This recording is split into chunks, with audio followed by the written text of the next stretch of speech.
Toto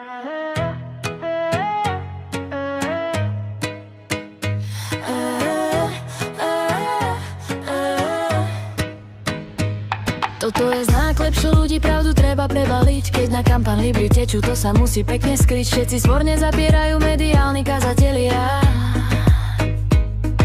Keď influencer s filtrom pravdy hlása čistý názor, mám, že ide len o hodnoty, neuverí ani sám. Poďte voliť, kričí mládež, komu kričia, to už vieš. Cieľovka je presne daná, komu nahra, to vieš tiež. Až keď padne maska dole, príde video a zlom. Betková tam celkom kľudne povie, o čo vlastne šlo. O ovplyvňovanie, hoax. Kto by tomu veril, prosím vás. Zapierať, zapierať. Pravdu ako poslednú chceš povedať. Sponzor PS zlatom žiari, pôvod peňazí je hmla. 3 roky to nik nerieši, až keď kauza vybuchla. 2023 najčistejší v celej hre. Transparenci dáva známku, jednotka to dobre znie. Transparentnosť ako značka, nosíš ju jak merch. Kým nepríde kauza, čo to celé hodí preč. Rýchly damage control, to sa hneď napraví. Vylúčime, vrátime a kauza sa vybaví. Čistá strana, to je brand. A kríza príde, dáš reset, rebrand. Vyčistí to PR shop. No jasné. Kauza out, nový drop.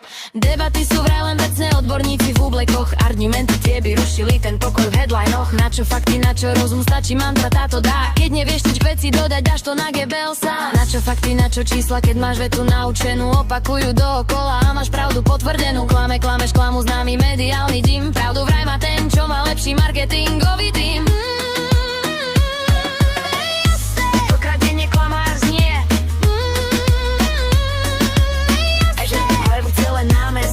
Projekt Fórum to sa rieši, peska sa netýkam. Len počkaj na progresív, takým si s pravdou potýka. Najprv administratívny omyl, nič čo stojí za rozruch. Potom ďalší nový detail mení tón aj celý vzduch. Roky prísny meter máte, morálne ste nad všetkými. Dnes však zrazu mekne slovník, veď aj iní robia chyby. Ak sme všetci rovnakí, tak kde je ten váš veľký plán? Z novej politiky bude iba facelift starých strán.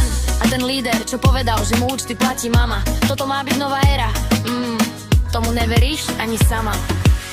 Najlepšia voľba pre Slovensko vraj. Z blata pod odkvap to nebude naj. Vybrať sa dá z mnohých značiek, vravia nezúfaj. No marketing bez obsahu neprinesie domov vraj.